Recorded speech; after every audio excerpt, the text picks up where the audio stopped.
The Metamorphosis by Franz Kafka. Translated by Ian Johnston. Read by David Barnes.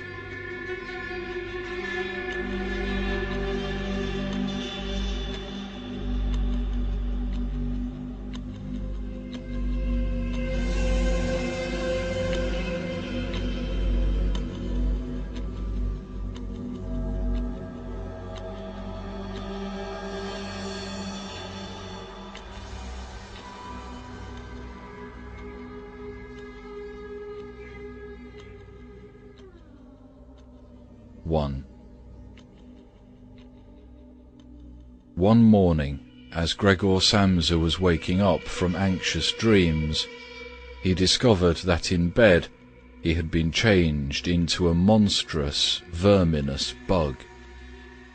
He lay on his armour-hard back and saw, as he lifted his head up a little, his brown, arched abdomen divided up into rigid bow-like sections. From this height, the blanket, just about ready to slide off completely, could hardly stay in place.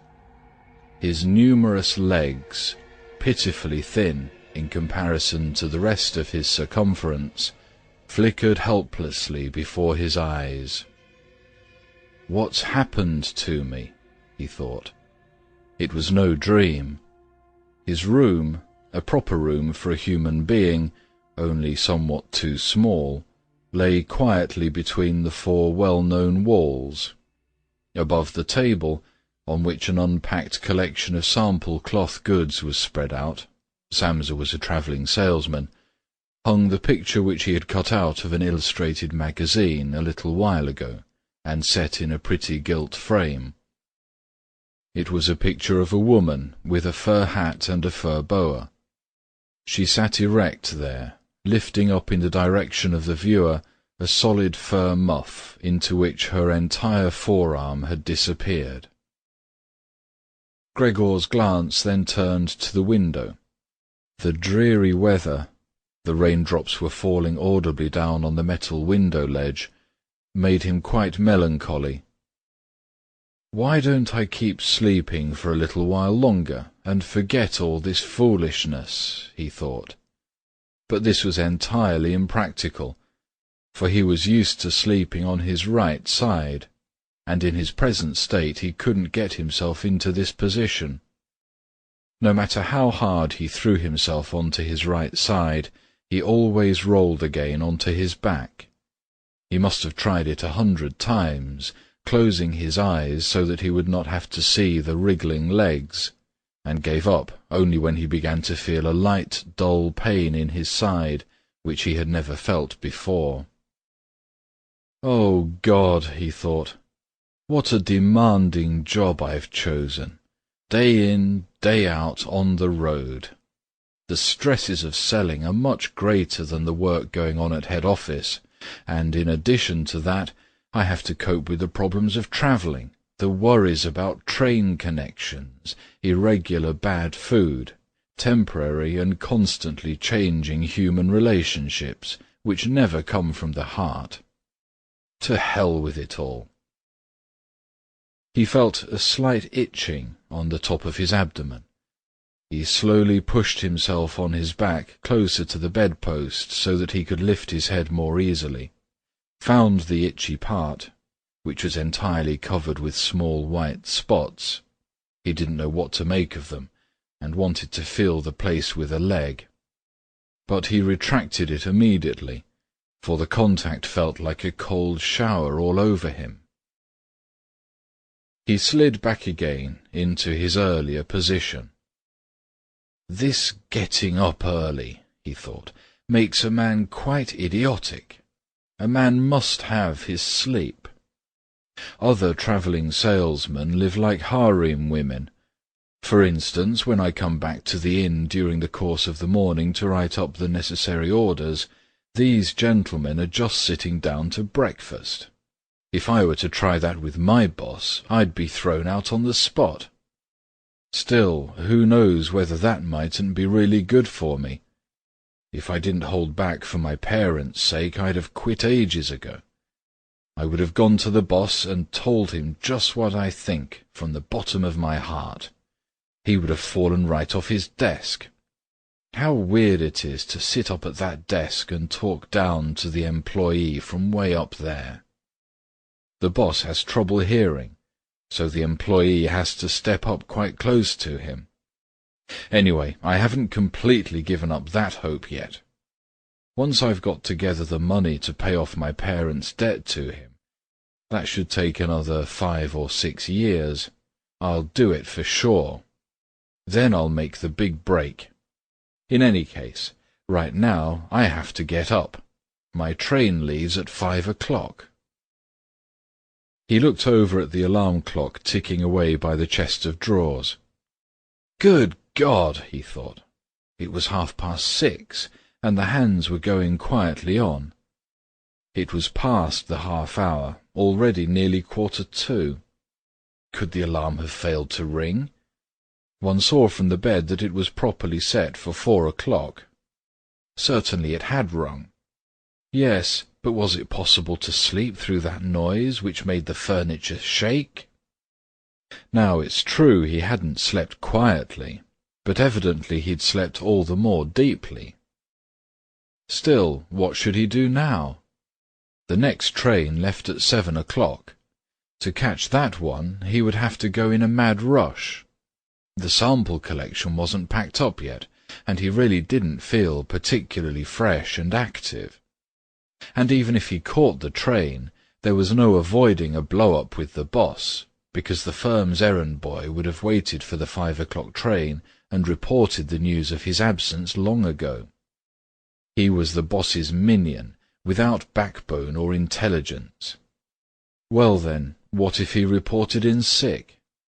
But that would be extremely embarrassing and suspicious, because during his 5 years' service, Gregor hadn't been sick even once. The boss would certainly come with the doctor from the health insurance company, and would reproach his parents for their lazy son, and cut short all objections with the insurance doctor's comments. For him, everyone was completely healthy, but really lazy about work. And besides, would the doctor in this case be totally wrong? Apart from a really excessive drowsiness after the long sleep, Gregor in fact felt quite well, and even had a really strong appetite. As he was thinking all this over, in the greatest haste, without being able to make the decision to get out of bed, the alarm clock was indicating exactly 7:15, there was a cautious knock on the door by the head of the bed. "Gregor," a voice called. It was his mother. "It's 7:15. Don't you want to be on your way?" A soft voice. Gregor was startled when he heard his voice answering. It was clearly and unmistakably his earlier voice, but in it was intermingled, as if from below, an irrepressibly painful squeaking, which left the words positively distinct only in the first moment, and distorted them in the reverberation, so that one didn't know if one had heard correctly. Gregor wanted to answer in detail and explain everything, but in these circumstances he confined himself to saying, "Yes, yes, thank you, mother. I'm getting up right away." Because of the wooden door, the change in Gregor's voice was not really noticeable outside, so his mother calmed down with this explanation and shuffled off.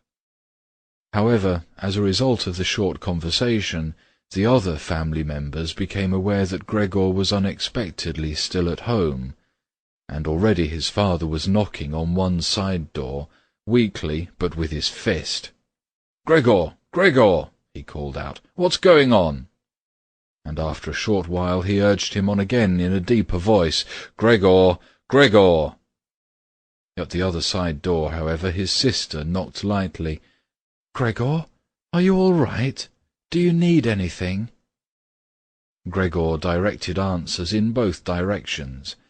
"I'll be ready right away.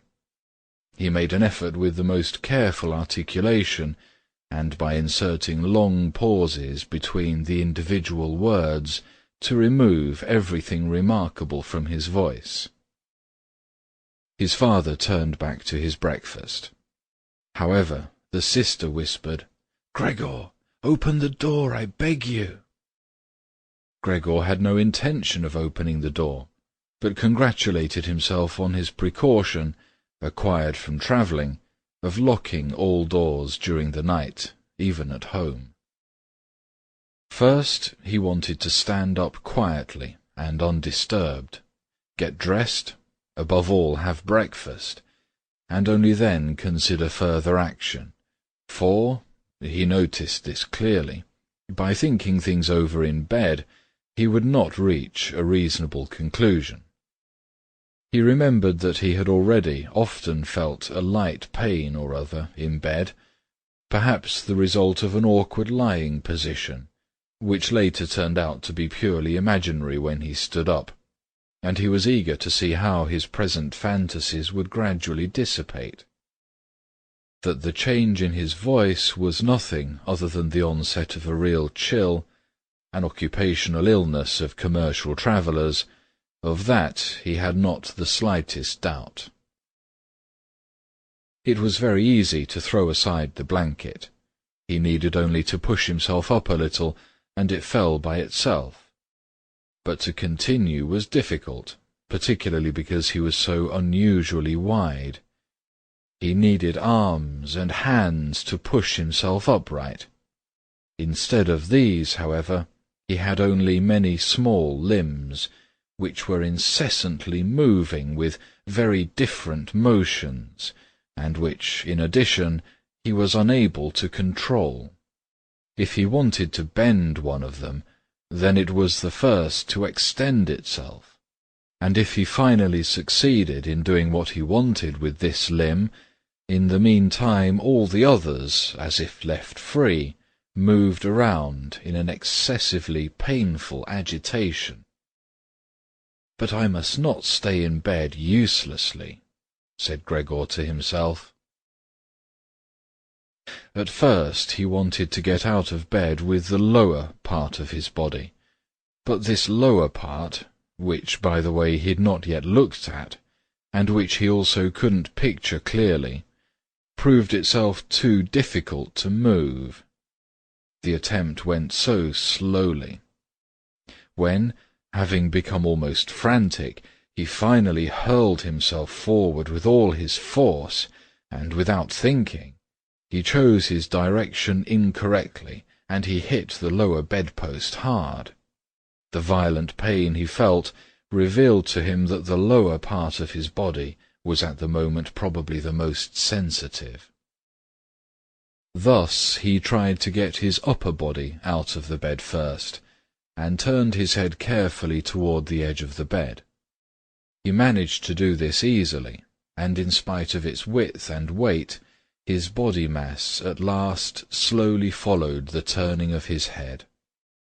But as he finally raised his head outside the bed in the open air, he became anxious about moving forward any further in this manner, for if he allowed himself eventually to fall by this process, it would take a miracle to prevent his head from getting injured, and at all costs he must not lose consciousness right now. He preferred to remain in bed. However, after a similar effort, while he lay there again, sighing as before, and once again saw his small limbs fighting one another, if anything worse than earlier, and didn't see any chance of imposing quiet and order on this arbitrary movement, he told himself again that he couldn't possibly remain in bed, and that it might be the most reasonable thing to sacrifice everything. Sample complete. Ready to continue?